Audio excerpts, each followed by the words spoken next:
ബാലേട്ടൻ വന്നില്ല. ജയിലിലെത്തുന്ന സീതയെ കാണാൻ ബാലൻ കൂട്ടാക്കുന്നില്ല. ശിവാനിയുടെ മരണവുമായി ബന്ധപ്പെട്ട് മതികലയെ CI മുംതാസ് ചോദ്യം ചെയ്യുന്നു. കുഞ്ഞുമണിയുടെ അസുഖം മനസ്സിനെ വിഷമിപ്പിക്കുന്നു. ശിവാനിയുടെ ആത്മഹത്യാക്കുറിപ്പിൽ CI മുംതാസിന് സംശയം. തുടർന്ന് കാണുക.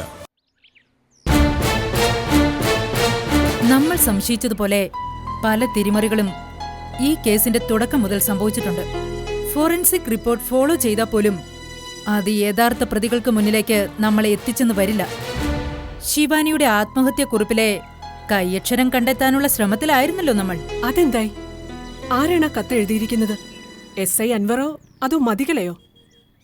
അൻവറിന്റെയോ മതികലയുടെയോ കൈയക്ഷരവുമായി സൂയിസൈഡ് ലെറ്ററിലെ ഹാൻഡ് റൈറ്റിംഗ് മാച്ച് ചെയ്യുന്നില്ല. അപ്പൊ പിന്നെ ആ കത്ത് ശിവാനി തന്നെ എഴുതിയതായിരിക്കണം, അല്ലെങ്കിൽ നിർബന്ധപൂർവം ശിവാനിയെ കൊണ്ട് എഴുതിപ്പിച്ചതായിരിക്കണം. ശിവാനി ഒരു തമിഴ് കൾച്ചറുള്ള മലയാളിയല്ലേ? അവൾ ഇവിടെ വന്നിട്ട് അധികം നാളായിട്ടുമില്ല. അപ്പൊ പിന്നെ മലയാളം? ശിവാനിക്ക് മലയാളം എഴുതാനും വായിക്കാനും വശമുണ്ടായിരുന്നു. എനിക്ക് കിട്ടിയ റിപ്പോർട്ട് അതാണ്. ബോഡി ശിവാനിയുടേതായിരുന്നു എന്നതിന് ആകെ തെളിവ് ആ ആത്മഹത്യാക്കുറിപ്പ് മാത്രമാണ്. പക്ഷേ സമാന്തരമായി കാണാതായ പെൺകുട്ടിയെക്കുറിച്ചുള്ള ഒരു വിവരവും ഇതുവരെ ലഭിച്ചിട്ടില്ല. ഒരുപക്ഷേ ആ കുട്ടി മരണപ്പെട്ടിട്ടുണ്ടാവാം. അത് ശിവാനിയുടെ ബോഡിയാണെന്ന് തെറ്റിദ്ധരിപ്പിക്കാൻ, അല്ലെങ്കിൽ വരുത്തി തീർക്കാൻ വേണ്ടി ബോധപൂർവം ആരോ ശ്രമിച്ചിട്ടുണ്ടാവാം. അപ്പൊ ശിവാനി മരിച്ചിട്ടില്ലെന്നാണോ മുംതാസ് പറഞ്ഞു വരുന്നത്? തെളിവുകളുടെ അഭാവത്തിൽ നമുക്ക് അങ്ങനെയും കരുതാം. മുൻപൊരിക്കൽ സമാനമായ ഒരു സംഭവം ഈ മതികലയുടെ തന്നെ ജീവിതത്തിൽ ഉണ്ടായിട്ടുണ്ട്. മഹാദേവൻ തമ്പി എന്ന അച്ഛനെ വിശ്വസിപ്പിക്കാൻ സ്വന്തം മരണം തന്നെ ഇതിലും ക്രൂരമായി ക്രിയേറ്റ് ചെയ്തവളാണ് മതികല. വലിയ സ്വാധീനങ്ങളാണ് അവളെ എപ്പോഴും സേഫാക്കി നിർത്തുന്നത്. ആ പിൻബലങ്ങൾ ഉണ്ടായതുകൊണ്ട് തന്നെയല്ലേ ഇപ്പോഴും കൂസാതെ അവള് നിൽക്കുന്നത്? ഇനി ഒരാൾക്കും അവളെ രക്ഷിക്കാൻ കഴിയരുത്. ആ വിധത്തിൽ വേണം നമ്മൾ പിടിമുറുക്കാൻ. ശിവാനിയുടെ മാത്രമല്ല, മറ്റ് പല കൊലപാതകങ്ങൾക്കും അവൾക്ക് ഉത്തരം പറയേണ്ടി വരും. ഈ കൃത്യങ്ങൾക്ക് പിന്നിൽ മതികല മാത്രമായിരിക്കില്ല. അമ്മ ജലജകുമാരിയുടെയോ പുതിയ ഡാഡിയുടെയോ കൊട്ടേഷൻ സംഘങ്ങളുടെയോ കൈയുണ്ടായിട്ടുണ്ട്. ആരും രക്ഷപ്പെടാൻ ഇടവരരുത്. ഇനി അടുത്ത സ്റ്റെപ്പ് എന്താണ്? ഈ പറഞ്ഞ പോലെ മതികലയ്ക്ക് ചുറ്റും ബാഹ്യശക്തികളായി നിൽക്കുന്നവരെ ഫോക്കസ് ചെയ്യുക. സകലർക്കും മുന്നിൽ വെച്ച് മതികലയുടെ മുഖം മൂടി വലിച്ചു കീറുക. അയ്യപ്പൻകുട്ടി സാറ് പറഞ്ഞ പോലെ അകത്ത് കിടക്കുന്ന 3 പേർ നിരപരാധികളാണെങ്കിൽ അവരെ പുറത്തു കൊണ്ടുവരിക. പിന്നെ കേസിനനുകൂലമായ സകല തെളിവുകളും നിരത്തി നിയമത്തിന് മുന്നിൽ മതികലയ്ക്ക് അർഹമായ ശിക്ഷ വാങ്ങിക്കൊടുക്കുക. സവിത മേഡത്തിന് വിളിച്ചിരുന്നു. അവരുടെ ഐഡിയ ആയിരുന്നു ഈ ഹാൻഡ് റൈറ്റിംഗ് പരിശോധന. അതിൽ കാര്യമായ ഫലം കിട്ടുമെന്നാണ് കരുതിയത്. പക്ഷേ പക്ക ക്രിമിനൽ മൈൻഡാണ് മതികലയ്ക്ക്. അതിൽ കാണാനുണ്ട്. എന്റെയും ഇത്രനാളത്തെ എക്സ്പീരിയൻസിൽ ഇങ്ങനൊരു അനുഭവം ആദ്യമായിട്ടാ. അറിയും തോറും അതിശയിപ്പിക്കുന്ന പ്രതിഭാസമാണ് മതികല. അതുകൊണ്ട് സൂക്ഷിച്ചു വേണം ഓരോ സ്റ്റെപ്പുകളും.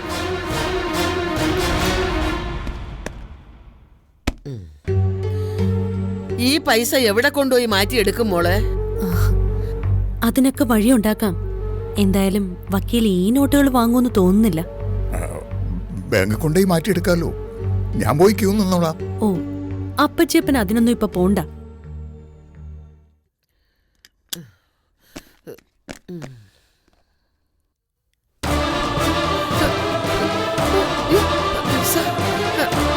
പൈസ കാണുന്നില്ല.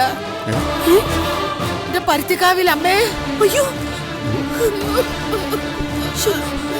പൈസ ഇതിൽ ഭദ്രമായി വെച്ചതാണല്ലോ. പിന്നെ ഇത് എവിടെ പോയി? അങ്ങനെ എവിടെയെങ്കിലും പോവോ പൈസ? ഇത് കരുതി കൂട്ടി എടുത്തോണ്ട് പോയത് തന്നെ അപ്പച്ചപ്പ.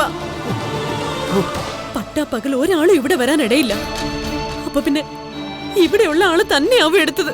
ഇവിടെയുള്ള ആളെന്ന് പറഞ്ഞ കല തന്നെ, അല്ലാതാര്?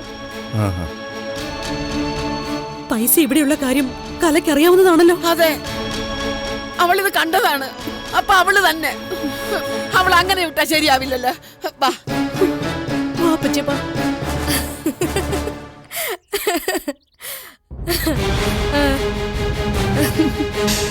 മതിയടി ചിരിച്ചത്. പെട്ടിയിലിരുന്ന പൈസ എവിടെ? പൈസയോ? ഏത് പൈസ? എന്റെ പെട്ടിയിൽ ഭദ്രമായി സൂക്ഷിച്ചു വെച്ചിരുന്ന 4 ലക്ഷം രൂപ കാണുന്നില്ല. അതെവിടെന്നാ ചോദിച്ചത്. ഇത് നല്ല കൂത്ത്. നിങ്ങളുടെ പൈസ എനിക്കെന്തിനാ? ഇവിടെ നീ അല്ലാതെ മറ്റാരും വരില്ല. മര്യാദയ്ക്ക് പൈസ ഇവിടെ വെച്ച് ഇറങ്ങിപ്പോയിക്കോ. ഓ പിന്നെ നിങ്ങളുടെ നക്കാപ്പിച്ച എനിക്കെന്തിനാ? ഹ്? ദേ, ഇതിലൊന്ന് വിരലമർത്തിയ എന്റെ ഡാഡി എനിക്ക് ആ നിമിഷം തന്നെ 4 കോടി എന്റെ അക്കൗണ്ടിലേക്ക് ഇട്ട് തരും. ഹ്, പിന്നെ നിങ്ങളുടെ 4 ലക്ഷം ഉലുവ. നിനക്ക് ആ പണം കൊണ്ട് ഒരാവശ്യവും സാധിക്കാനുണ്ടാവില്ല. പക്ഷേ ഞങ്ങളെ ദ്രോഹിക്കാൻ വേണ്ടിട്ട് നീ അത് ചെയ്യും. ഹ, ദേ, ഈ കളിയൊക്കെ ഞാൻ കൊറേ കണ്ടതാ. പണം എവിടെയെങ്കിലും എടുത്ത് മാറ്റി വെച്ചിട്ട് അത് കളവ് പോയിന്ന് വരുത്തി തീർത്ത് ആ പേരിൽ എന്നെ ഇവിടുന്ന് പുറത്താക്കണം അല്ലേ? തൽക്കാലം ഈ അടവുകളൊക്കെ കയ്യിൽ തന്നെ വെച്ചാട്ടെ. ദേ, നീ ഞങ്ങളുടെ ജീവിതം വെച്ചാ കളിക്കുന്നേ. എടുത്ത കാശിങ് തിരികെ തന്നേക്ക്. കട്ടെടുത്ത പൈസ നിന്നെ കൊണ്ട് എടുപ്പിക്കുന്നത് കാണണോടി നിനക്ക്? വിളിച്ചാ വിളിപ്പുറത്ത് വരുന്നവളാ എന്റെ പരുത്തിക്കാവിലമ്മ. അത് നിനക്ക് ഓർമ്മ വേണം. ഹ്, എങ്കിൽ നിങ്ങളൊരു കാര്യം ചെയ്, വിളിച്ചിറക്ക്. പരുത്തിക്കാവിലമ്മയോ പോലീസിനെയോ പട്ടാളത്തെയോ ആരെ വേണമെങ്കിലും വിളിക്ക്, വരട്ടെ. ഹ്, നിങ്ങൾ ഈ പറയുന്നത് പോലെ പണം കളവ് പോയിട്ടുണ്ടെങ്കിൽ അതാരാ എടുത്തു മാറ്റിയെന്ന് നമുക്ക് കാണാലോ. ഞങ്ങളെ ദ്രോഹിച്ച് മതിയായില്ലേ നിനക്ക്? നീ ഒരാള് കാരണം ജയിലഴിക്കുള്ളിൽ കിടന്ന് 3 ആളാ കണ്ണീര് കുടിക്കുന്നത്. അവരുടെ കേസിനും ജാമ്യത്തിനും വേണ്ടിയുള്ള പൈസ അത് തിരികെ തരുന്നതാ നിനക്ക് നല്ലത്. ശ്ശോ, ഛോ, ഇത് വല്ലാത്തൊരു വിധിയാണല്ലോ സീതയെടുത്തേ. എടി കണ്ണു ചോരയില്ലാത്തവളെ, കട്ടെടുത്ത പണം തിരിച്ചു തന്ന് വേഗം ഈ പടി ഇറങ്ങിപ്പോ. ആ കാശ് എനിക്ക് എന്തിനാ? രാത്രി തണുക്കുമ്പോ അത് കത്തിച്ച് ചൂടുകൊള്ളാനോ? ഹ, ഗാന്ധിജിയുടെ പടമുള്ള കുറച്ച് കടലാസ് കാണാതെ പോയിന്ന് കരുതി സമാധാനിക്കെല്ലാവരും. ആ പേപ്പർ കാണാതായെന്ന് കരുതി എന്റെ മെക്കിട്ട് ചെണ്ട കൊട്ടാൻ നിക്കണ്ട ആരും. നിങ്ങൾക്ക് ഈ ഗതികേട് വരുത്തിയതേ ഞാനല്ല.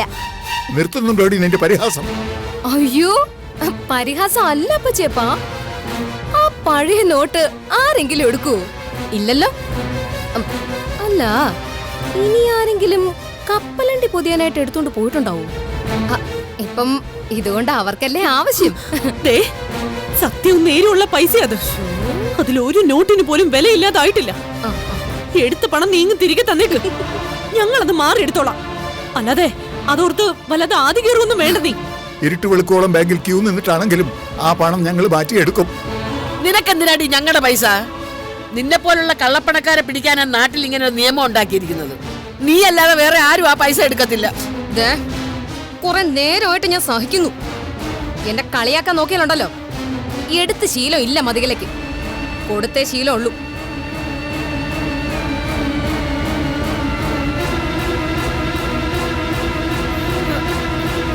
മോളെ, നമ്മൾ ഇനിയിപ്പോ എന്തോ ചെയ്യും?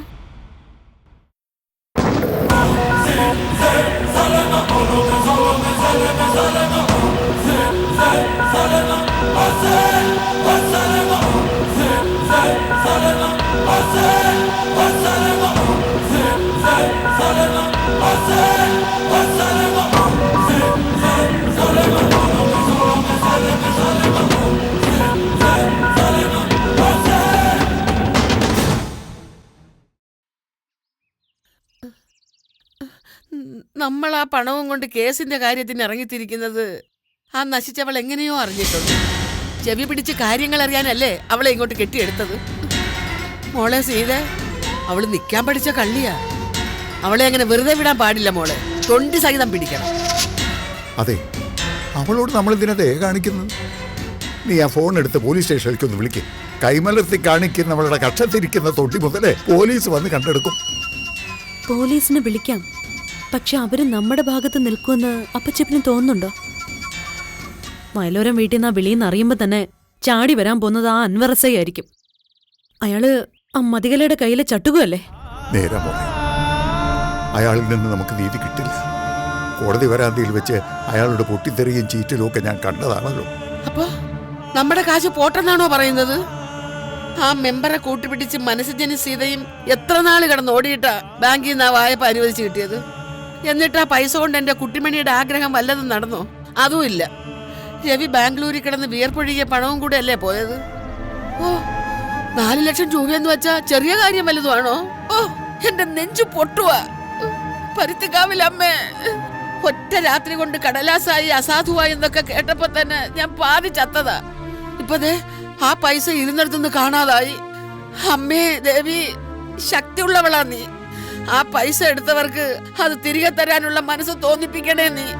ബാലേട്ടനും സിജനും പിച്ചളയും ഒരിക്കലും പുറത്തു വരരുതെന്ന് ആഗ്രഹിക്കുന്നവര് ആ പൈസ തിരിച്ചു തരുമെന്ന് പ്രതീക്ഷിക്കണ്ട അപ്പച്ചമ്മേ.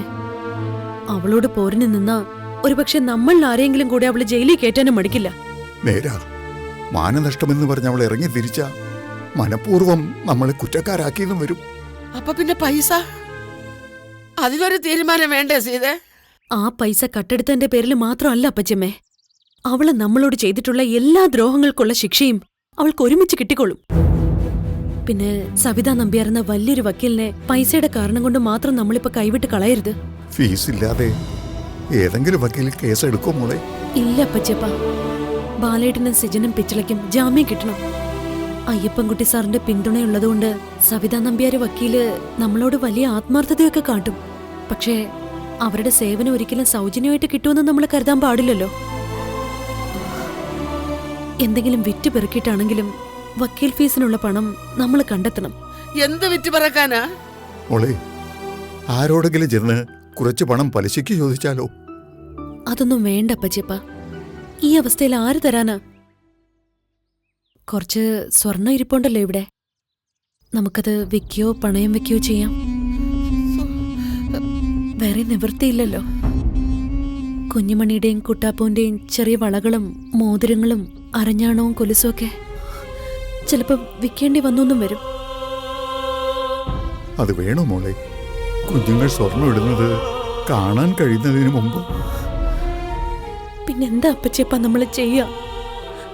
വക്കീലിന്റെ ഫീസ് കൊടുക്കാൻ ഇപ്പൊ ആകെ നിവൃത്തി അതിലേ ഉള്ളൂ. സ്വർണം കൈവിട്ടു പോണത് തന്നെ ഒരു ഐശ്വര്യക്കേടാണല്ലോ എന്റെ പരുത്തിക്കാവിലമ്മേ. ഒരാപത്തിൽ ഉപകരിക്കാൻ പോവില്ലേ സുഭദ്ര? അതൊക്കെ ഇനിയിപ്പോ അങ്ങനെയൊന്ന് ചിന്തിക്കണ്ട. കുഞ്ഞുങ്ങളുടെ കഴുത്തിലുള്ളത് അവിടെ കിടന്നോട്ടെ, ബാക്കിയുള്ളത് എടുക്കാം. സ്വർണം വേണമെങ്കിൽ പിന്നെ ഉണ്ടാക്കാലോ. കാര്യങ്ങൾ നടത്തിയെടുക്കുക ഇപ്പൊ വേണ്ടത്.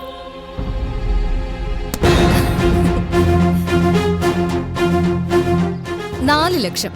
പച്ചക്കറിക്കട തുടങ്ങാൻ മനസ്സിജൻ ബാങ്ക് വായ്പ എടുത്ത 2 ലക്ഷം. പിന്നെ എന്നെ താലിയെട്ടിയതിന്റെ പേരില് ബാംഗ്ലൂരിലെ ജയിലിൽ കിടക്കുന്ന രവി അയച്ചു കൊടുത്ത ആശ്വാസ ഫണ്ട് 2 ലക്ഷം. അങ്ങനെ മൊത്തം 4 ലക്ഷം. കിളവി പഴയ ട്രങ്ക് പെട്ടിയില് ഭദ്രമായിട്ട് സൂക്ഷിച്ചിരുന്നതാ. അത് ഞാനിങ്ങ് അടിച്ചു മാറ്റി. എങ്ങനെയുണ്ട്? മേഡത്തിന് മോഷണവും വശമുണ്ടല്ലേ? കക്കാനും നിൽക്കാനും അറിയാവുന്ന ഒരു 1-ാം തരം കള്ളിയാണ് ഞാനെന്ന് തൽക്കാലം വയലോരം വീട്ടുകാരെ അറിയിച്ചിട്ടില്ല ഞാൻ. ഇത് മുഴുവൻ പഴയ 500-ന്റെ 1000-ന്റെ നോട്ടുകെട്ടുകളാ. ഈ അസാധു നോട്ടുകൾ മേഡത്തിന് എന്തിനാ? അൻവർ സാറേ, ഈ പോലീസുകാർക്ക് ബുദ്ധി കുറവാണെന്ന് പറയുന്നത് വീണ്ടും വീണ്ടും തെളിയിക്കരുത് കേട്ടോ. ഈ അസാധു നോട്ടുകൾ അവരുടെ കയ്യിലിരുന്ന ഏതു നിമിഷവും അവരത് മാറിയെടുക്കുമായിരുന്നു. എന്തിനു വേണ്ടി? വക്കീലിന് കൊടുക്കാനുള്ള ഫീസിന് വേണ്ടി. ഈ പണം അല്ലാതെ മറ്റൊരു നിവൃത്തിയില്ല അവർക്കിപ്പോ. പെട്ടിയിൽ നിന്നും ഇത് അപ്രത്യക്ഷമായതോടുകൂടി ഇനി അവര് നക്ഷത്രക്കാല എണ്ണു. അൻവർ, മേഡത്തിന്റെ ബുദ്ധി അപാരം. കേസും വക്കീലുമായിട്ടൊക്കെ പോയാൽ ഒരുപക്ഷെ ഈ പണം കൊണ്ട് അവർക്ക് അകത്ത് കിടക്കുന്നവരെ ജാമ്യത്തിൽ ഇറക്കാൻ പറ്റുമായിരിക്കും. പക്ഷെ മേഡം, വക്കീലിന് മുന്നിലേക്കുള്ള വഴിയല്ല ഇപ്പൊ അടയ്ക്കേണ്ടത്. പിന്നെ CI മുംതാസ് നമ്മളെ കൊടുക്കും. എന്റെ മേഡത്തിന്റെ കൈയക്ഷരം അവർ കളക്ട് ചെയ്തെന്തിനാണെന്നറിയോ? ശിവാനിയുടെ ആത്മഹത്യാക്കുറിപ്പുമായി ഒത്തുനോക്കാൻ. അതെ, പക്ഷെ അവരതിൽ പരാജയപ്പെടില്ലേ? പക്ഷേ എനിക്കവരെ പേടിയുണ്ട് മേഡം. ആ കൈയക്ഷരം... അൻവർ സാർ എന്തിനാ ഇങ്ങനെ പേടിക്കുന്നത്? ഇനി ഏത് ലബോറട്ടറിയിൽ കൊണ്ടുപോയി ചെക്ക് ചെയ്താലും ആ കൈയക്ഷരം ആരുടേതാണെന്ന് തെളിയിക്കാൻ അവർക്കാവില്ല. മേഡം, എന്റെ കയ്യിലിരിക്കുന്ന ഒരു കേസ് ഫയലിന് മേൽ ഒരു പുനരന്വേഷണം പോലെ അവർ നീങ്ങുന്നത്. മേഡത്തിന് അതിന്റെ ഗൗരവം അറിയാത്തോണ്ടാ. ഒരു സീക്രട്ട് ഏജൻസിയേക്കാൾ ഗൗരവം അവർ ഈ കേസിൽ കാണിക്കുന്നുണ്ട്. എന്റെ കയ്യിലെ മെന്റൽ സർട്ടിഫിക്കറ്റ് ഉണ്ട് അൻവർ സാറേ. അതിലൊന്നും പിടിച്ചേക്കാൻ പറ്റുമെന്ന് എനിക്ക് തോന്നുന്നില്ല. മേഡത്തിന് വേണ്ടി പല സഹായങ്ങളും ഞാൻ ചെയ്തിട്ടുണ്ട്. അതിന്റെ പേരിൽ അവരെന്റെ തൊപ്പി തെറിപ്പിക്കാതിരുന്നാൽ മതിയായിരുന്നു. അവര് പോകുന്നിടത്തോളം പൊയ്ക്കോട്ടെ. അതിന് അൻവർ സാർ എന്തിനാ ഇങ്ങനെ ടെൻഷൻ അടിക്കുന്നത്? അവർക്കെന്നല്ല, ആർക്കും നമ്മളെ ഒന്നും ചെയ്യാൻ കഴിയത്തില്ല. പുതിയ കരുക്കൾ നീക്കി തുടങ്ങിയിട്ടുണ്ട് ഞാൻ. ഇനി അധികം വൈകാതെ വയലോരം വീട്ടിലെ കുട്ടിമണിയുടെ മരണവാർത്ത അൻവർ സാറിന് കേൾക്കാം. അപ്പോ പിന്മാറാനുള്ള ഉദ്ദേശം മാഡത്തിനില്ല? ഇല്ല, മനസ്സുജനും വയലോരം വീട്ടുകാരും എന്റെ ശത്രുക്കളായി പോയില്ലേ. ശത്രുക്കളോട് ദയ കാണിക്കരുതെന്നാ ഞാൻ പഠിച്ചിട്ടുള്ളത്. അവരെ 3 ആളെ അകത്ത് കയറ്റിയില്ലേ മാഡം? ഇനി ആ പൊട്ടിപ്പെണ്ണല്ലേ ഉള്ളൂ, അവളെ വിട്ടേക്ക്. ഇല്ല അൻവർ, അന്നും ഇന്നും മതികലയുടെ ഉന്ന അവള് തന്നെയാ, കുട്ടിമണി. അവളുടെ ആരാച്ചാരായിട്ട് ഒരാൾ വരുന്നുണ്ട്. എന്റെ ഗസ്റ്റായിട്ട് വയലോരം വീട്ടിൽ താമസിച്ച് അവര് വിളമ്പിക്കൊടുക്കുന്ന ആഹാരവും കഴിച്ച് ഏറ്റെടുത്ത കൃത്യം നിർവഹിക്കാൻ. കുട്ടിമണിയുടെ ചിത എരിഞ്ഞടങ്ങിയിട്ട് വേണം എനിക്കൊരു ഉല്ലാസയാത്ര പോവാൻ. ഞാൻ തനിച്ചായിരിക്കത്തില്ല. മാണിക്യമംഗലം വീട്ടിലെ ജലജകുമാരി എന്ന എന്റെ അമ്മയും ഒപ്പം ഉണ്ടാവും. മേഡം, ഇതൊക്കെ കൈവിട്ട കളിയാണ്. ഇതിനൊന്നും ദയവായി എന്നെ കൂട്ടരുത്. എന്നെ വിട്ടേക്ക്. അൻവർ സാറേ, ഈ കൈവിട്ട കളി കളിക്കുന്നതിലാ എനിക്ക് പണ്ടേ ലഹരി. അല്ല, അൻവർ സാറിനെന്താ മുമ്പൊന്നും ഇല്ലാത്തൊരു ഭയവും സോഫ്റ്റ് കോർണറും ഒക്കെ? ആ പൊട്ടിപ്പെണ്ണിനെ വെറുതെ വിടാൻ പറയുന്നു, ഒന്നിനും കൂട്ടണ്ടെന്ന് പറയുന്നു. എന്തു പറ്റി ഇൻസ്പെക്ടർ സാറിന്? ഒന്നും പറ്റിയിട്ടല്ല, കാര്യമായി ഒന്നും പറ്റാതിരിക്കാനാ. ഇവിടുന്ന് പറഞ്ഞതുപോലെ അറസ്റ്റ് ഗംഭീരമായി കൈകാര്യം ചെയ്തു. അതിനുള്ള സന്തോഷം മേഡം തരുകയും ചെയ്തു. കൊല്ലും കൊലയും അതിന് അൻവറില്ല.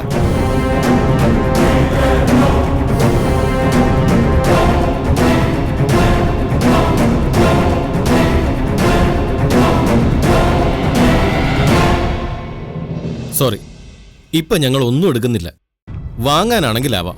അയ്യോ, അങ്ങനെ പറയല്ലേ. വളരെ അത്യാവശ്യമായതുകൊണ്ടാ. ഇപ്പോഴത്തെ നോട്ടിന്റെ പ്രതിസന്ധി അറിയാലോ. ബാങ്കുകളിൽ ആവശ്യത്തിന് പണം എത്താത്തതിനാൽ ഞങ്ങളെപ്പോലുള്ള ചെറുകിട ബിസിനസ്സുകാര് വളരെ ബുദ്ധിമുട്ടില്ല. സ്വർണം വാങ്ങിക്കാനാണെങ്കിൽ നോക്കാം. അതിപ്പോ നിരോധിച്ച നോട്ടാണെങ്കിലും കുഴപ്പമില്ല. ഇത് നടക്കില്ല. അത് ഞാൻ ഒരുപാട് സ്ഥലത്ത് പോയതാ. എല്ലാരും ഇത് തന്നെയാ പറയുന്നത്. ഇങ്ങനെ പറയാനല്ലാതെ വേറെ നിവൃത്തിയില്ല. സാഹചര്യം അങ്ങനെ ആയിപ്പോയി. അത് വില ഇത്തിരി കുറച്ചിട്ടാലും സാരമില്ല, ഒന്ന് സഹായിക്കണം. വീട്ടില് ധാരാളം ഉണ്ടായിട്ടൊന്നും അല്ല ഇത് കൊണ്ടുവന്നത്. അത്രയ്ക്ക് നിവൃത്തികേടില്ല. ഇത്തിരി മനുഷ്യത്വം കാണിക്കണം. നിങ്ങൾക്ക് നിങ്ങളുടെ പ്രശ്നങ്ങളാവും വലുത്. അതുപോലെ എനിക്ക് വലുത് എന്റെ കാര്യങ്ങളാ. ദയവ് ചെയ്ത് ബുദ്ധിമുട്ടിക്കരുത്, please please.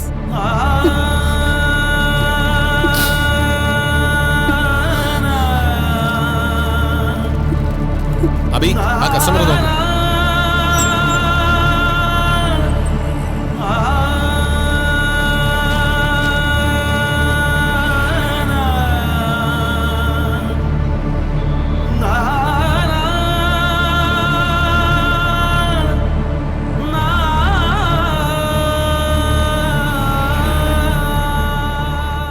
Okay, very good.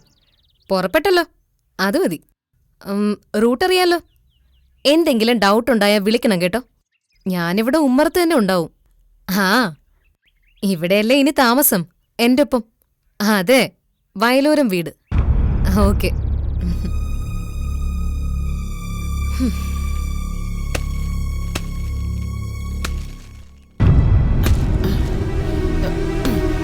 അതെ, പുനർജന്മം കിട്ടുന്ന കുട്ടിമണി പുറത്തിറങ്ങാറായില്ലേ? അല്ല, ഒരു സംശയം.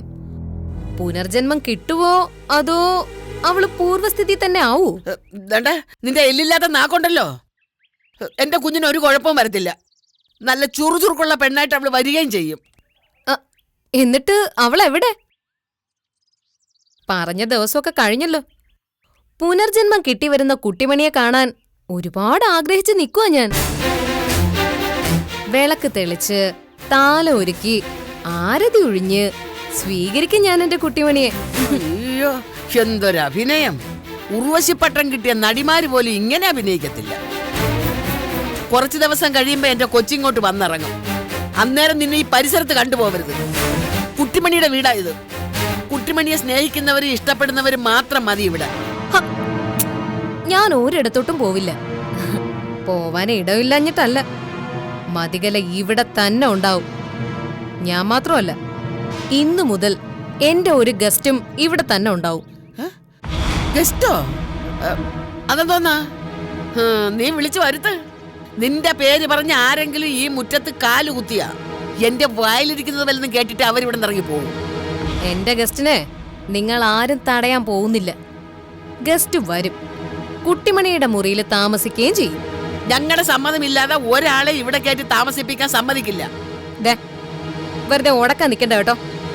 ഗസ്റ്റ് അവിടുന്ന് പുറപ്പെട്ട് കഴിഞ്ഞു. ബാലനും മനസ്സിജനെയും പിച്ചളയും അധികം താമസിയാതെ ജാമ്യത്തിൽ ഇറങ്ങും. അവർ വന്നോട്ടെ, അതോടെ നിന്റെ കളികളൊക്കെ അങ്ങ് നിൽക്കും. അവരാരും ഒരു തെറ്റും ചെയ്തിട്ടില്ല എന്ന് കോടതിക്ക് ബോധ്യമാവും. പുതിയ വക്കീലും മുന്താസ് മാഡവും അത് ബോധ്യപ്പെടുത്തും. അവർ വരുമ്പോ അവരുടെ കണ്ണിൽ പെടാതിരിക്കാൻ നിനക്ക് നല്ലത്. വേഗം പെട്ടിയും പ്രമാണം എടുത്ത് പോവാൻ നോക്കുവണ്ണേ. അല്ലെങ്കിലേ അവർ മൂന്നാളും ചേർന്ന് നിന്നെ കൊന്നതും വരും. ആ കുറ്റം ഏത് കോടതിയിലും വിളിച്ചു പറഞ്ഞു എന്നും വരും. അവർ നിന്നെ കൊന്നിട്ടാ കുഴിച്ചു മൂടുന്ന കാര്യം ഞങ്ങൾ ഏറ്റു. അവരിങ്ങും വന്നോട്ടെ, അതോടെ തീരും നിന്റെ അട്ടഹാസവും അഹമ്മതിയും ഒക്കെ.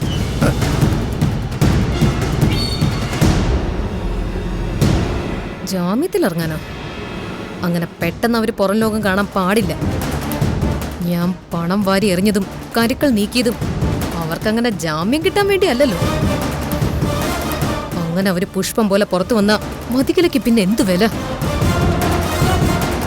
ഒരു വക്കീലും ഒരു മുംതാസ് മേഡോ.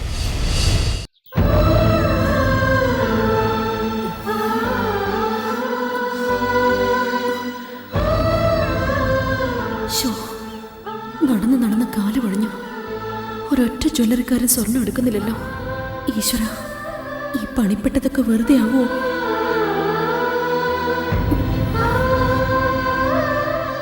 സീതെടുത്തി, ജാമ്യം കിട്ടി ഞങ്ങൾ പുറത്തിറങ്ങാൻ വേണ്ടി ഇത്തിരി ബുദ്ധിമുട്ടേണ്ടി വരും.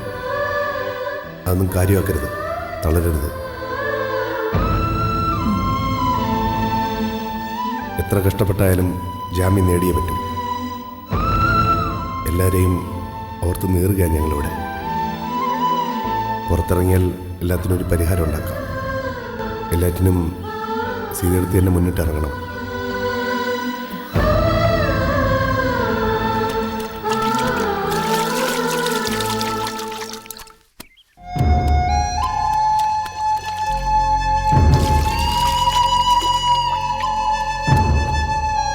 സാറേ, ഞങ്ങളെ കാണാൻ വേണ്ടി ആരെങ്കിലും വന്നിട്ടുണ്ടോ സാറേ? വിസിറ്റേഴ്സ് ഉണ്ടെങ്കിൽ അറിയിക്കും.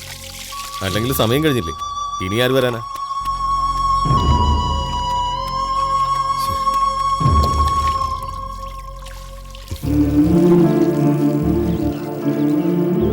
സീതെടുത്ത് വരുമെന്നുള്ള പ്രതീക്ഷയിലായിരുന്നു ഞാൻ. കുട്ടുവിൻ്റെയും പിന്നെ ജാമ്യത്തിന്റെ കാര്യങ്ങളും എന്തായെന്നറിയാൻ. അതൊക്കെ ശരിയാവും ബായി. സീതയെടുത്ത് വക്കീലിന്റെ അടുത്ത് പോയിട്ടേ ഉണ്ടാവുള്ളൂ. ഇനി ആ വക്കീലിനെയും മതികല വിലക്കെടുത്ത് കളയുമോ? ഏയ്, അതൊന്നും ഉണ്ടാവില്ല. നല്ല ആളായനെ കൊണ്ടല്ല അയ്യപ്പൻകുട്ടി സാറ് ആ വക്കീലിനെ തന്നെ ഏർപ്പാടാക്കിയത്.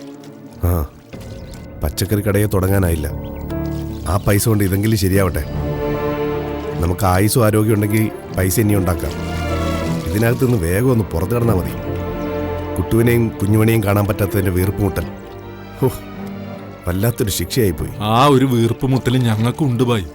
മുമ്പ് ജയിലിൽ കടന്നിട്ടുണ്ടെങ്കിലും ഇങ്ങനൊരു അവസ്ഥ ഉണ്ടായിട്ടില്ല. 2 ദിവസത്തിനകം നമുക്ക് ജാമ്യം കിട്ടും, അക്കാര്യം ഉറപ്പാ. കുട്ടു അവളവിടെ ഇപ്പം എങ്ങനെയായിരിക്കും? കണ്ണു തുറന്ന് തിരിച്ചറിവിലേക്ക് വന്നിട്ടുണ്ടായിരിക്കും. കുട്ടു ബഹളം വെച്ച നമ്മളിവിടെ ജയിലിലാണെന്നുള്ള സത്യം പറഞ്ഞു പോയില്ലേ അവര്? അപ്പൊ കുട്ടു സീതയെടുത്ത് വന്ന് വന്നിരുന്നെങ്കിൽ വിവരങ്ങളൊക്കെ കൃത്യമായിട്ട് അറിയായിരുന്നു. കുട്ടിമണി പെങ്ങളുടെയും ജാമ്യത്തിന്റെയും കാര്യം ഒരുമിച്ച് പറയാന്ന് കരുതി കാണും സീതയെടുത്തി. അല്ലാതെ എപ്പോഴും വന്നുകൊണ്ടിരിക്കാനാവില്ലല്ലോ. വക്കീലിനെ കണ്ട് ജാമ്യത്തിന്റെ കാര്യമൊക്കെ ശരിയാക്കി കഴിഞ്ഞ് സീതയെടുത്തി വരും. പിച്ചളെ, എന്റെ മനസ്സിപ്പോ അവിടെയാ, ആശുപത്രിയില്ല. അവള് ആ മതികല എന്റെ കരളിനിട്ടാ കുത്തിയത്. കുട്ടുവിനെ കാണാൻ പറ്റാതായ കരയെ പിടിച്ചിട്ട മീനിനെ പോലെ ഞാൻ പിടയുമെന്ന് അവൾക്ക് നന്നായിട്ടറിയാം. അതെ, ആ പിടച്ചില്ല ഞാനിപ്പോ. ബായ്, സൂര്യപ്രകാശം കടക്കാത്ത മുറിയിൽ നിന്നും കുട്ടു പുറത്തേക്ക് വരുമ്പോൾ കൺമുന്നിൽ ഞാൻ ഉണ്ടാകണമെന്ന് ആശിച്ചതാ. പക്ഷെ അതിന് കഴിയത്തില്ല. ഒന്ന് സമാധാനിക്ക് ബായ്. നമുക്ക് ജാമ്യം കിട്ടാൻ പോവല്ലേ. ജാമ്യം കിട്ടി പുറത്തിറങ്ങിയാലും ഉടനെ നമ്മൾ പോണത് കുട്ടിമണി പെങ്ങളുടെ അടുത്തേക്കല്ലേ ബായ്. സാഹചര്യങ്ങൾ നമുക്കെതിരാണ്. അതിനോട് പൊരുത്തപ്പെട്ടേ ഒക്കൂ. വെറുതെ ഓരോന്ന് ചിന്തിച്ചു കൂട്ടി ടെൻഷനായിട്ട് എന്ത് കാര്യം?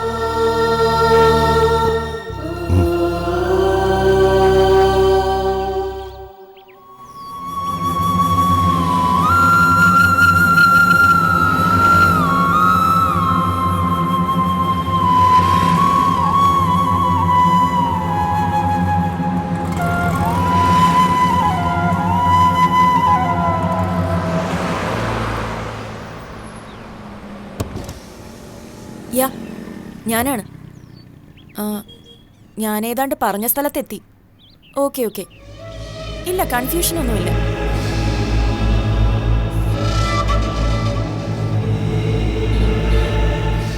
ഓക്കെ, മനസ്സിലായി. ഹാഫ് ആൻ അവർ അത്രയല്ലേ വേണ്ടൂ?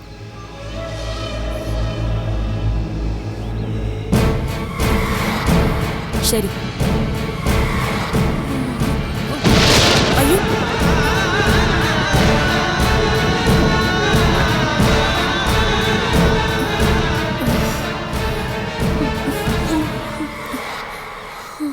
എന്തു പറ്റിയതാ?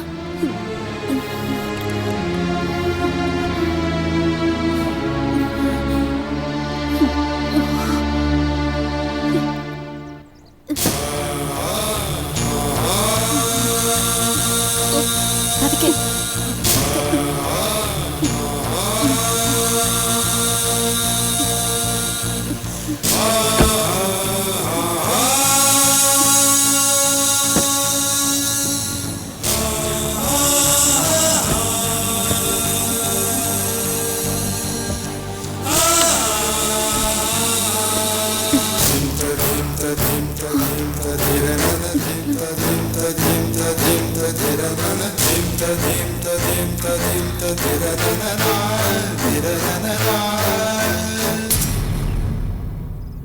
യഥാർത്ഥ പ്രതികളിലേക്കുള്ള നിർണായക തെളിവോ?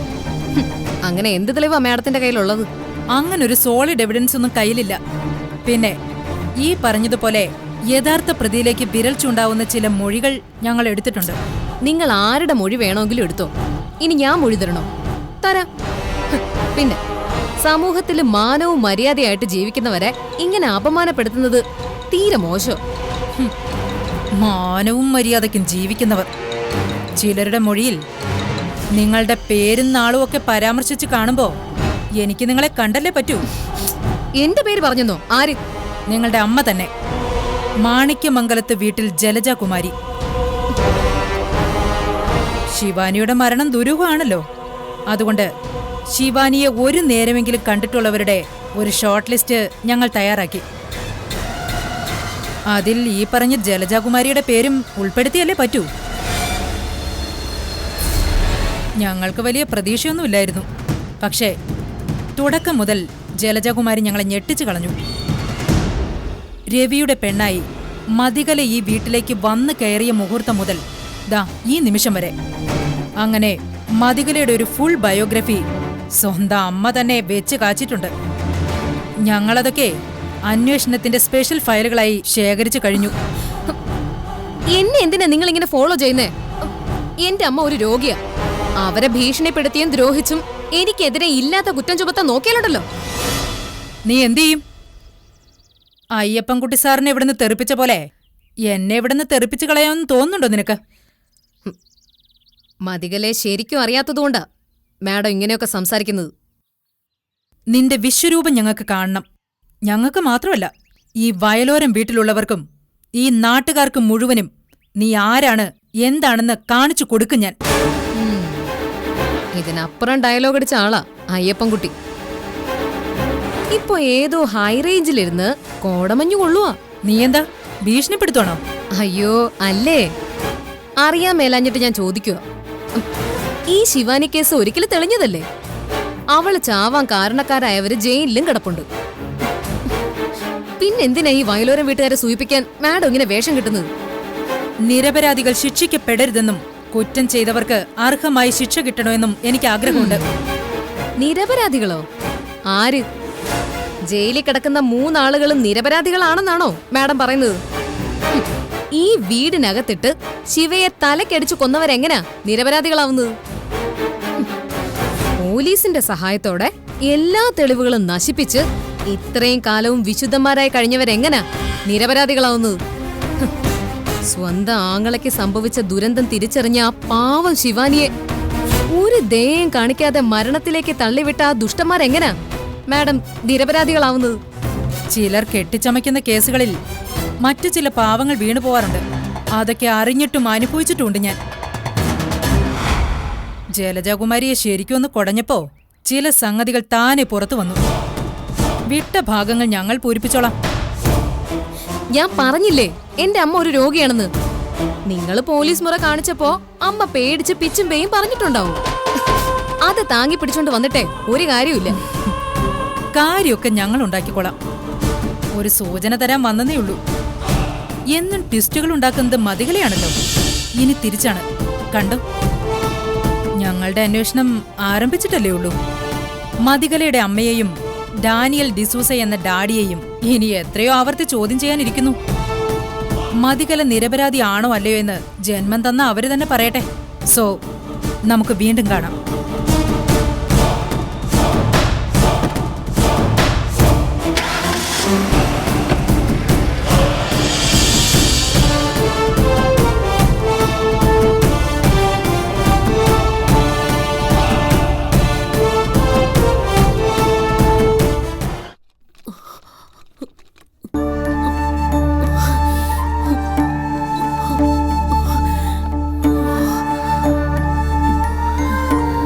ഇപ്പോഴത്തെ സാഹചര്യത്തിൽ നോട്ട് മാറലും സ്വർണം വിൽക്കുന്നതും ഒക്കെ ദുരിതപ്പാട് തന്നെയാണ്. പഴയ നോട്ടുകൾ നിരോധിച്ചതോടെയാ പ്രശ്നങ്ങൾ ഇത്രയും രൂക്ഷമായത്. സാരമില്ല, എല്ലാത്തിനും നമുക്ക് പരിഹാരം ഉണ്ടാക്കാന്നേ. ഒന്ന് റിലാക്സ് ആവും. എന്റെ അവസ്ഥ ശരിക്കും അറിയാത്തതുകൊണ്ടാ ഇത്ര നിസ്സാരമായിട്ട് പറയുന്നേ. ഇത് വിറ്റ് പൈസ കിട്ടിയില്ലെങ്കിൽ എല്ലാം അവതാളത്തിലാവും. എന്താ ഇത്ര വലിയ പ്രശ്നം? പറയാൻ ബുദ്ധിമുട്ടാണെങ്കിൽ പറയണ്ട, ചോദിച്ചെന്നേ ഉള്ളൂ. ആകെ അലഞ്ഞ് ആശയറ്റ് വരികയായിരുന്നു ഞാൻ. തൊണ്ട വരണ്ട് ഉമിനീര് പോലും ഇല്ലാതെ തളർന്നു വീണ എന്നെ താങ്ങിയെടുക്കാനും വെള്ളം തന്ന് ഉണർത്താനും ഒക്കെ ഒരാളുണ്ടായല്ലോ. അതിന് ഞാൻ ദൈവത്തോട് കടപ്പെട്ടിരിക്കുക. അങ്ങനെ എനിക്ക് തുണയായ ഒരാളോട് എന്റെ അവസ്ഥ പറയാൻ ഞാൻ എന്തിനാ മടിക്കുന്നേ? സഹായത്തിനല്ലെങ്കിലും എന്റെ മനസ്സമാധാനത്തിന് വേണ്ടി പറയാൻ ഞാൻ. എന്റെ ഭർത്താവ് ഉൾപ്പെടെ 3 പേര് ജയിലിലാ. അവരുടെ ജാമ്യത്തിന് വേണ്ടി വക്കീലിന് കൊടുക്കാനുള്ള ഫീസിന് വേണ്ടി കുറച്ച് സ്വർണം വിൽക്കാനായിട്ട് വന്നതാ ഞാൻ. പല വഴികളും നോക്കി. വക്കീലിന് ഫീസ് കൊടുത്താലേ വയലോരം വീട്ടിന്റെ താങ്ങും തണലുമായ 3 ആണുങ്ങൾക്ക് ജാമ്യം നേടി പുറത്തു വരാനൊക്കൂ. അതുകൊണ്ടാ ഞാനിങ്ങനെ വെപ്രാളപ്പെടുന്നത്. അതെ, ഇങ്ങനെ വെപ്രാളപ്പെട്ടതുകൊണ്ട് എന്താ കാര്യം? സമചിത്തതയോടെ കാര്യങ്ങളെ നേരിടണം. എന്തിനിവിടെ സൊല്യൂഷനുണ്ട്. സോറി, ഞാൻ പേര് ചോദിക്കാൻ വിട്ടുപോയി. സീത. സീതേട്ടത്തിന്ന് ഞാൻ വിളിച്ചോട്ടെ? എന്റെ പേര് പ്രതിജ്ഞ. ഞാനിവിടെ ഒരു വീട് അന്വേഷിച്ച് വന്നതാ. എന്തോ ഈ കണ്ടുമുട്ടൽ ഒരു നിമിത്തമാണെന്ന് തോന്നുന്നു. കുറെ കാര്യങ്ങൾ സീതേട്ടത്തി പറഞ്ഞു. എല്ലാം വിശദമായി പറഞ്ഞാ ചിലപ്പോ എനിക്ക് നിങ്ങളെ സഹായിക്കാനായേക്കും. ജീവിതത്തില് പ്രയാസങ്ങളും പ്രതിസന്ധികളും നേരിട്ടയാളാ ഞാനും. ഞാനൊരു സഹായം ചെയ്യുമ്പോ അതിന്റെ ഫലം വേറൊരു രീതിയിൽ എനിക്ക് കിട്ടും. എന്നെ വിശ്വാസമുണ്ടെങ്കിൽ മാത്രം പറഞ്ഞാൽ മതി കേട്ടോ. ചുരുങ്ങിയ സമയം കൊണ്ട് എനിക്കൊരടുപ്പം തോന്നി. അതുകൊണ്ടാ ഞാനിങ്ങനെ വീണ്ടും വീണ്ടും ചോദിക്കുന്നത്.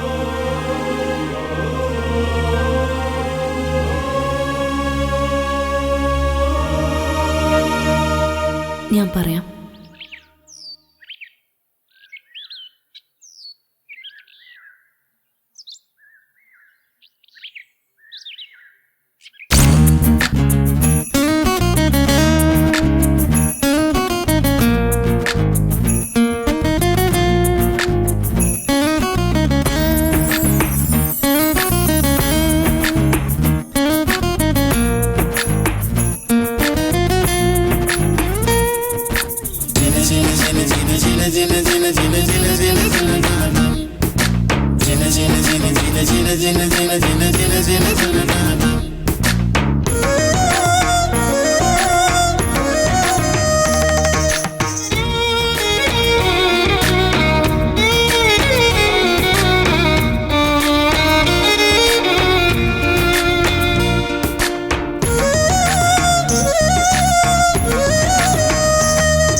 കേട്ട് കഴിഞ്ഞപ്പോ എന്ത് തോന്നുന്നു?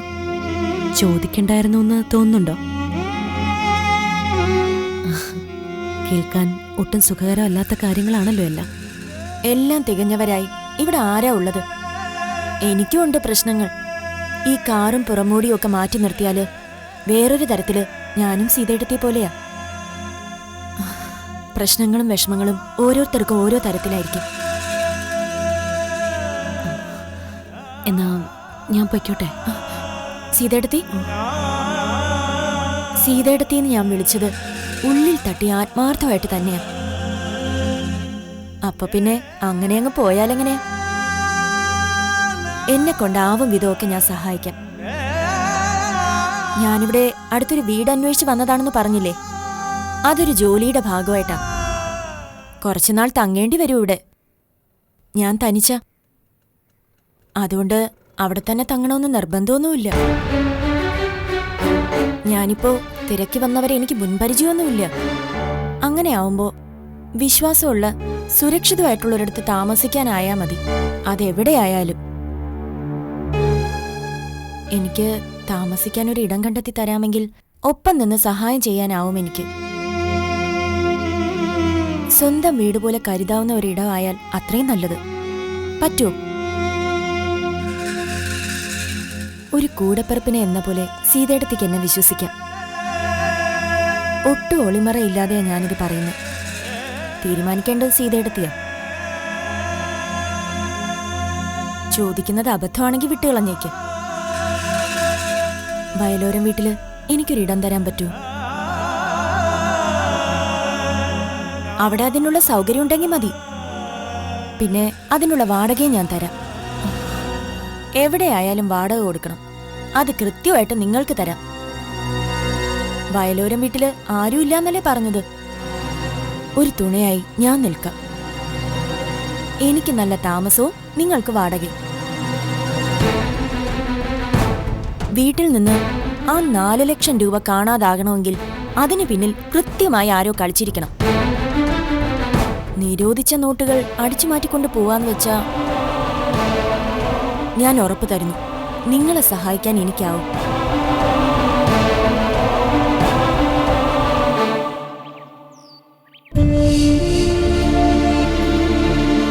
സമയം കുറെ ആയല്ലോ സീത പോയിട്ട്. കാണുന്നില്ലല്ലോ. നീ ഇങ്ങനെ കിടന്ന് തുള്ളാതെ സുഭദ്രേ. പോയ ഉടനെ വരാൻ പറ്റുമോ? ജ്വല്ലറി കണ്ടുപിടിച്ച് പൈസ മാറ്റി വാങ്ങണ്ടേ? ഞാനും കൂടെ പോകേണ്ടതായിരുന്നു. സീത ഒറ്റയ്ക്ക്. നീ പോയിട്ട് എന്തിനാ? പിന്നെ നിന്നെ കൂടി നോക്കേണ്ടി വരും സീതയ്ക്ക്. ഇപ്പോ സീതയ്ക്ക് കാര്യം നോക്കി വന്നാ മതിയല്ലോ. ഇവിടെ ഇരുന്ന പൈസ കാണാതായതാണ് പ്രശ്നമായത്. അതെടുത്തോണ്ട് പോയവർക്ക് അതുകൊണ്ട് ഒരു തുള്ളി വെള്ളം പോലും കുടിക്കാനുള്ള യോഗം ഉണ്ടാവില്ല. പൈസ കൊണ്ടുപോയത് വേറെ ആരുമല്ലല്ലോ, മതികല തന്നെയല്ലേ. അവളത് സമ്മതിച്ചില്ലെങ്കിലും അവള് തന്നെയാണ് എടുത്തത്. ഒരു തരത്തിലും ജീവിക്കാൻ സമ്മതിക്കത്തില്ല എന്ന് ശപഥം ചെയ്തിരിക്കുകയല്ലേ. നാശം. ആ മുന്താസ് മാഡത്തിനോട് പറഞ്ഞ് പിടിപ്പിച്ചാലോ ഈ നശൂലത്തെ? എങ്ങനെ പിടിപ്പിക്കാനാ സുഭദ്രേ? എന്തെങ്കിലും തെളിവ് വേണ്ടേ? ആർക്കും വേണ്ടാത്ത, ആരും എടുക്കാത്ത പൈസ അവളെടുത്തു എന്ന് പറഞ്ഞാൽ വിശ്വസിക്കോ? എന്തായാലും സീതി ഒന്ന് വരട്ടെ. ജാമ്യത്തിന്റെ കാര്യങ്ങൾ ശരിയായാൽ തന്നെ പകുതി സമാധാനായി. സീതയുടെ ഒറ്റയ്ക്കുള്ള നെട്ടോട്ടം ഓർക്കുമ്പം എനിക്കിവിടെ ഇരിക്കാൻ പൊറുതി കിട്ടുന്നില്ല.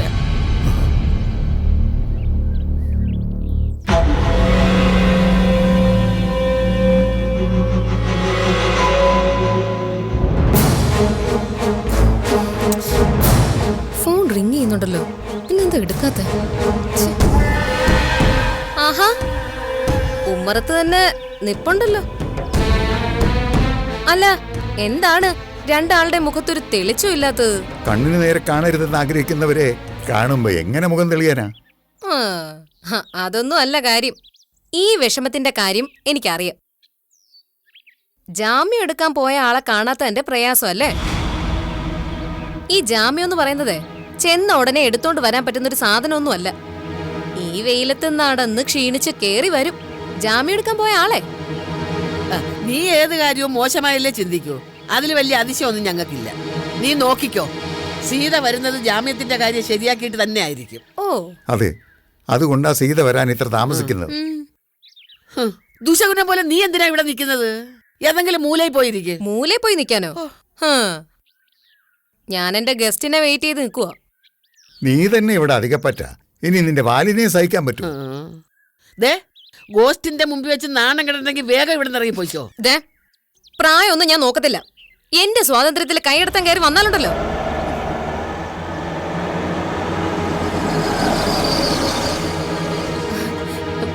എന്റെ ഗസ്റ്റ് വന്നു. ദേ, മാന്യമായി മര്യാദയ്ക്ക് സ്വീകരിച്ചോണം.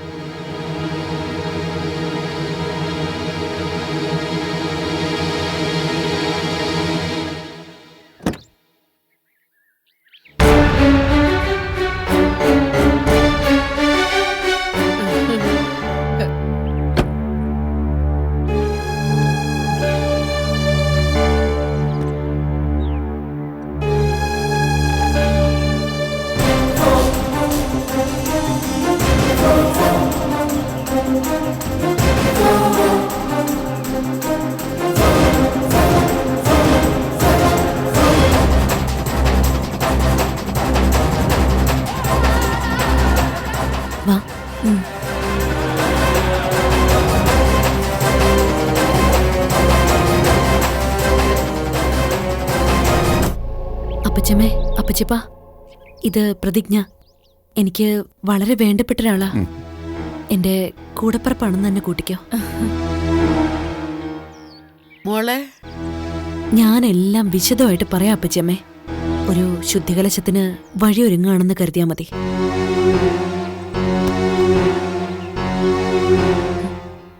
അപ്പച്ചിയമ്മ, അപ്പച്ചിയപ്പൻ, ഈ വയലോരം വീട്ടിലുള്ള എല്ലാവരെയും എനിക്കറിയാം. സീതയെടുത്ത് എല്ലാം എന്നോട് പറഞ്ഞിട്ടുണ്ട്. പ്രതിജ്ഞ ഇന്നു മുതൽ ഇവിടെ ഉണ്ടാവും, നമുക്കൊപ്പം, കുട്ടിമണിയുടെ മുറിയിൽ. കൂടുതലൊന്നും അറിയണ്ട. ഒന്നും കാണാതെ മോൾ ഇങ്ങനെ ഒരു തീരുമാനം എടുക്കില്ല എന്ന് ഞങ്ങൾക്കറിയാം. സീത ഒരാൾക്കായി മനസ്സിന്റെ വാതിൽ തുറന്നു കൊടുത്താ അത് ഈ വയലോരം വീടിന്റെ വാതിൽ തുറന്നു കൊടുക്കുന്നതിന് തുല്യ. ദുശകനങ്ങളാ മുമ്പിൽ നിൽക്കുന്നത്. ശുഭകാര്യങ്ങൾ സംസാരിക്കാൻ പറ്റിയ സമയമല്ലിത്.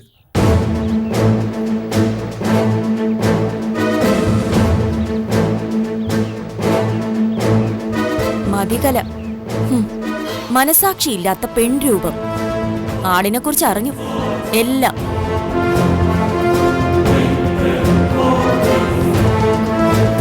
ഈ വയലോരം വീട്ടിലെ ഒരു അംഗത്തെ പോലെ ഞാൻ ഇനി ഇവിടെ ഉണ്ടാവും. അബലകളായവരെ കാൽക്കീഴിലാക്കി അഹങ്കരിക്കുന്നതിലല്ല മെടുക്കും. തന്നോളം പോകുന്നവരോട് വേണം മത്സരിക്കാൻ. ഇനി ഫൈറ്റ് നമ്മൾ തമ്മിലാണ്.